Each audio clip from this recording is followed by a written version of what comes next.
Bonsoir Laurence Parisot. Bonsoir. Merci d'être l'invitée de BFM TV. Vous présidez bien sûr le MEDEF. On va évoquer les questions du chômage, des retraites, évidemment, la situation économique globale, l'avenir de la France qui inquiète beaucoup. La disparition de Stéphane Hessel, ça vous émeut ou vous pensez d'abord à ses idées? Je ne suis pas sûre que vous étiez d'accord avec lui sur tout. Oh non, c'est un grand personnage de l'histoire de France contemporaine. C'est un homme qui a eu une vie exceptionnelle. Je crois qu'il y a certains aspects du fameux « indignez-vous » que je ne rejoignais pas totalement, mais en même temps, dans sa vie, il a eu un rôle de médiateur, et ça me semble tout à fait important. Je souhaiterais justement que dans le monde d'aujourd'hui, il y ait plus d'hommes et de femmes qui aient cet esprit de construction, de rassemblement. On a besoin de ça aujourd'hui, on a besoin d'une intelligence collective et qui soit capable de vraiment prendre des grandes décisions ensemble. Et il y avait de ça chez Stéphane Hessel, une capacité à vraiment rassembler très largement.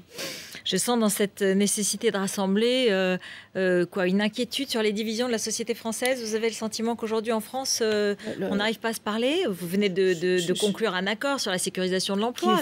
Qui est très important, qui est potentiellement historique s'il est ratifié par l'Assemblée nationale et le Sénat.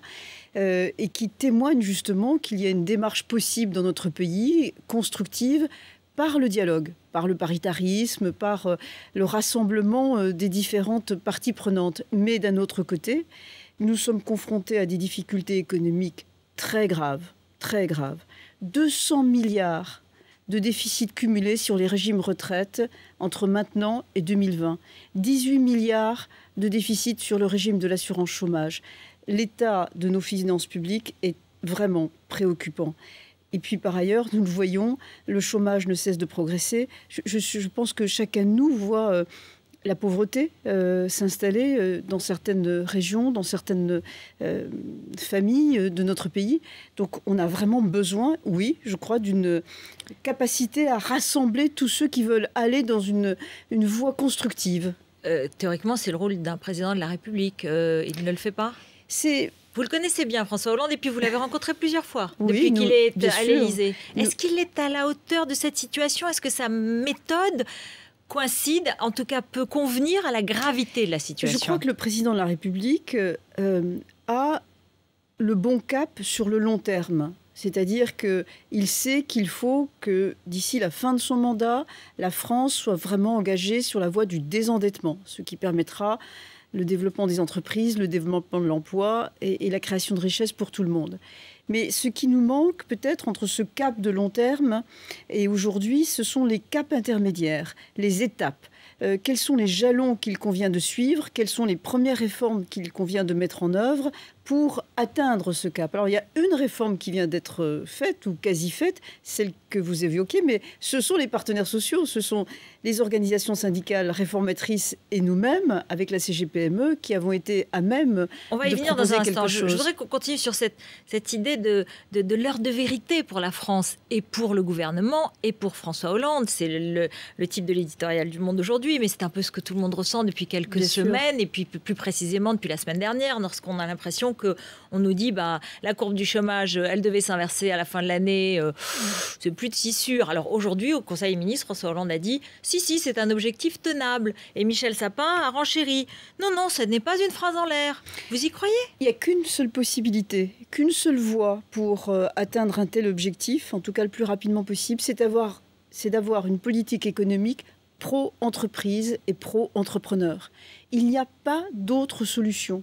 C'est parce que les entreprises pourront regagner des marges, donc se redéployer. C'est parce que les investisseurs auront confiance dans notre pays qu'ils pourront investir leurs capitaux pour créer ou de elle n'est pas menée, cette activités. politique pro-entreprise? Pas assez. D'abord, il y a eu des actes qui ont été contraires, vraiment contraires à une politique pro-entreprise, notamment en matière fiscale. Et nous payons cela très très cher. Il y a eu quelques symboles, notamment sur la fiscalité des plus-values de cession d'actions, qui sont aujourd'hui très coûteux parce que ceux qui ont des capitaux ne les investissent pas dans notre pays, qu'ils soient français ou étrangers. Et puis il y a eu un discours général qui n'a pas été suffisamment, je dirais, clairement flatteur pour les entrepreneurs. Il faut absolument... Il faut flatter les entrepreneurs, il faut flatter les patrons, c'est ça que vous dites? Mais il faut flatter l'entrepreneuriat, bien sûr. C'est évident, ce sont eux qui peuvent entraîner le mouvement vers quelque chose de vertueux. Qui d'autre crée des emplois? Qui d'autre crée des emplois? Une mesure concrète. Qui d'autre crée les ressources fiscales pour financer la protection sociale? Et tout ceci a été écrasé. Une mesure concrète sur l'emploi. Hier, les chiffres du chômage étaient terribles. On a entendu parler de Grenelle de l'emploi. Jean-Louis Borloo, Xavier Bertrand, un certain nombre de voix s'élèvent. Ségolène Royal ce matin disant qu'il faut faire confiance aux PME. C'est comme ça qu'il faut libérer la capacité créatrice des PME. Une mesure concrète de vous, présidente du MEDEF? La mesure concrète, c'est d'abord une stratégie claire, une stratégie cohérente, pro-entreprise, comme je viens de vous le dire. Sur les PME, par exemple, on sait très bien que le crédit d'impôt compétitivité emploi va aider un peu, parce que nous allons diminuer un peu le coût du travail. Mais ce n'est qu'un peu. C'est 2,5 points que nous gagnons, alors que nous avons aujourd'hui encore, y compris avec le crédit d'impôt compétitivité emploi, 9 points d'écart par rapport à l'Allemagne. Donc même si vous êtes flatté parce que vous êtes chef d'entreprise de PME, cet écart de coût fait que vous perdez des appels d'offres si vous êtes en compétition avec des entrepreneurs allemands. Il faut comprendre... Il faut baisser encore le coût du travail? C'est une évidence. Vous le dites ce soir. C'est un travail continu de baisser les charges qui pèsent sur les entreprises. C'est un travail qui concerne la fiscalité et qui concerne le financement de la protection sociale. Donc si on veut vraiment une nouvelle étape, moi je propose au président de la République d'organiser une prochaine conférence sociale en juillet. Il a dit qu'il souhaitait effectivement en faire une, comme il l'a faite l'année dernière. Il en a tenu une également l'année dernière.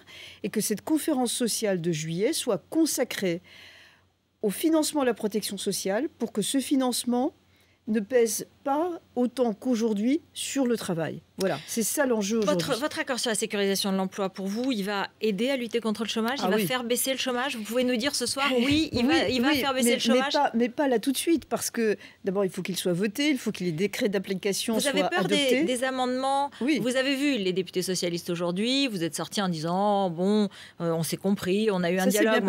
C'est un peu langue de bois quand même, on se dit. Non, ça s'est bien passé. C'était pas du tout langue de bois.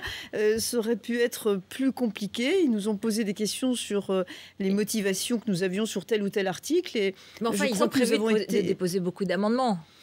Il ne faut pas qu'il y ait des amendements parce que c'est... Aucun? Ah oui. Aucun. Mais je pense que la CFDT vous dira la même chose. C'est un accord qui a une logique intrinsèque, qui est très équilibré. Un amendement plutôt en faveur d'un camp ou plutôt en faveur de l'autre, déséquilibre l'ensemble. Et on court le risque du coup d'une espèce de surenchère qui pourrait être vraiment tout à fait désastreuse. Le secrétaire général de la CGT ce soir, Bernard Thibault, a prévenu que son syndicat traduira la France devant les juridictions internationales si le projet de loi sur la sécurisation de l'emploi en infraction aux normes internationales du travail n'était pas revu. C'est son point de vue. Nous pensons que cet accord va enfin mettre la France, en termes de fonctionnement du marché du travail, aux standards, et je dirais même aux meilleurs standards européens, c'est-à-dire l'Allemagne ou les pays du nord de l'Europe. Bon, je rappelle, cet accord, il y a un certain nombre de droits pour les salariés, dont par exemple l'accès aux mutuelles, et il y a aussi une flexibilité pour les chefs d'entreprise. Vous avez raison, c'est de la flexibilité et de la sécurité, c'est de l'adaptation, c'est de la simplification, c'est de la réduction de délai dans toutes les procédures, c'est une plus grande certitude juridique. Il y a une ligne rouge pour vous à l'Assemblée? Sur chaque article, il y a des lignes rouges. Oui, ça c'est certain. Le Sénat a adopté ce soir une proposition de loi communiste d'amnistie sociale des syndicalistes. Elle a été votée par le groupe socialiste, le groupe communiste, par les écologistes, avec la bénédiction de Christiane Taubira, la garde des Sceaux. Je ne connais pas le contenu exact du texte qui a été voté.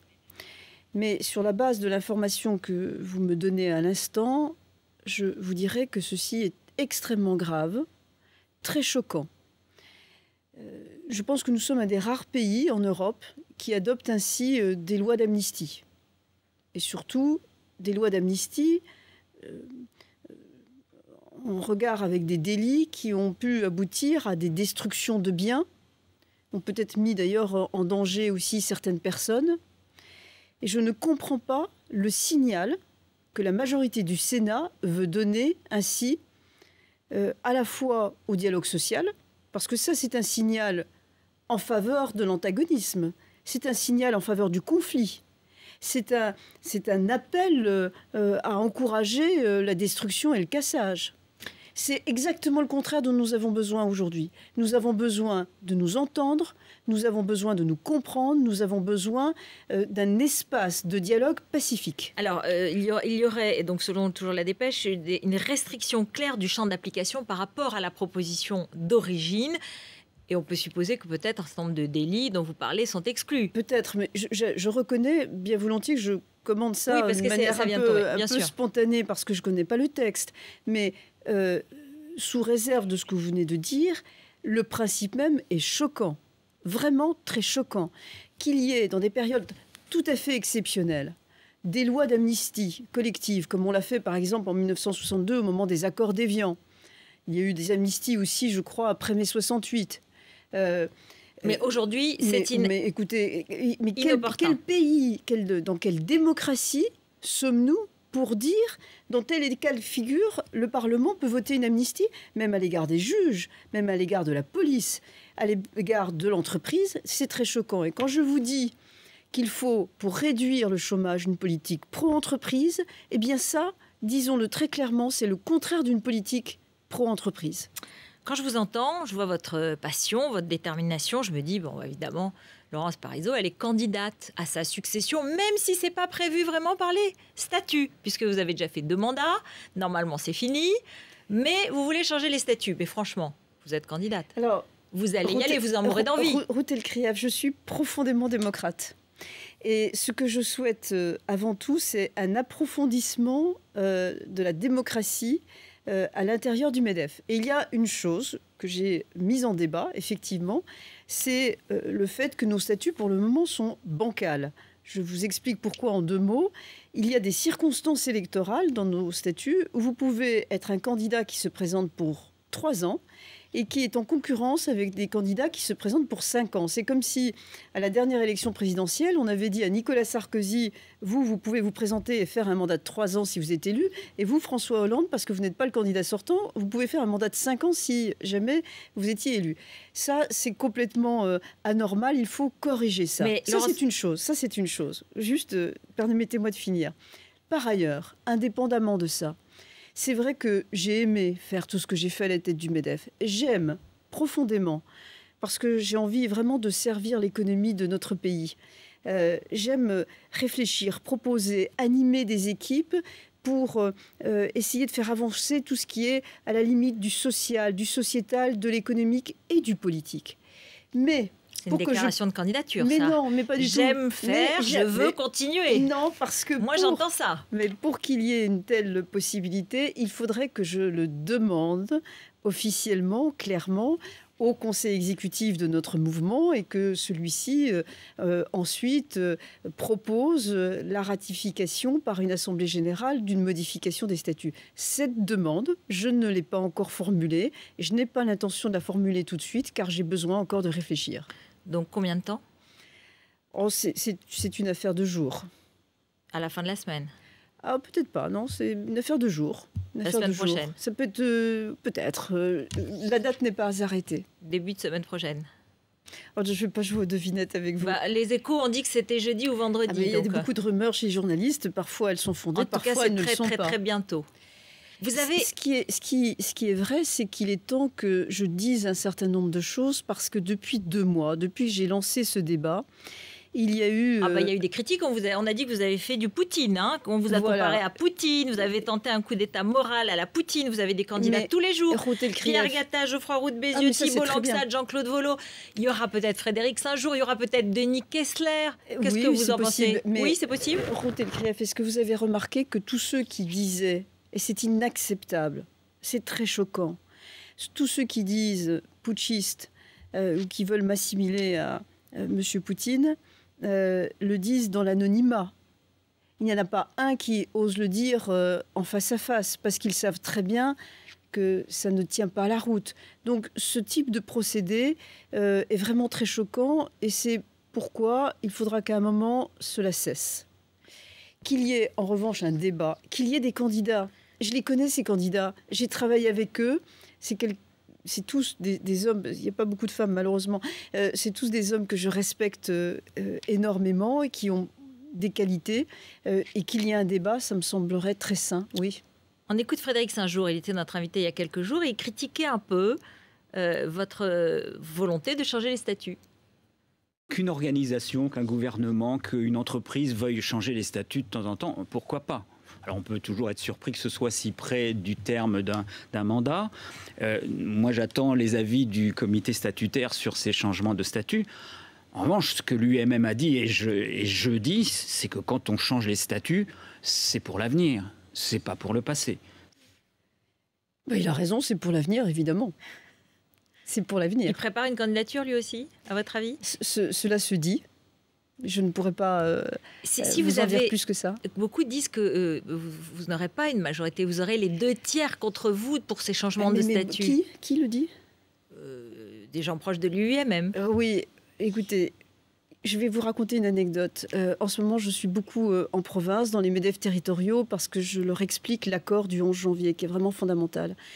Et l'un des chefs d'entreprise que je rencontrais hier en Vendée, vraiment une terre d'entrepreneurs tout à fait exceptionnelle, me disait mais Laurence, on est tiraillés parce qu'on est très attaché à toi. Ce que tu as fait pour transformer l'image du MEDEF est tout à fait exceptionnel. Mais il y a des gens qui sont embêtés et qui ne voudraient pas qu'il y ait un changement de statut. Alors je lui dis, mais pourquoi ne veulent-ils pas un changement de statut ? Parce qu'ils sont certains que tu serais élu. Alors, je crois qu'il faut laisser parler la démocratie. Ce sera aux électeurs de décider. Il y a des électeurs MEDEF. Ce sera à eux de dire s'il doit y avoir ou pas changement de statut. Mais avant même qu'ils aient à le dire, c'est à moi d'abord de dire si je leur demande ou pas. Cette demande, je ne l'ai pas encore formulée. Vous la ferez la semaine prochaine, si j'ai bien compris. Merci beaucoup, Laurence Parisot, d'être venue sur le plateau de BFM TV. Restez avec nous.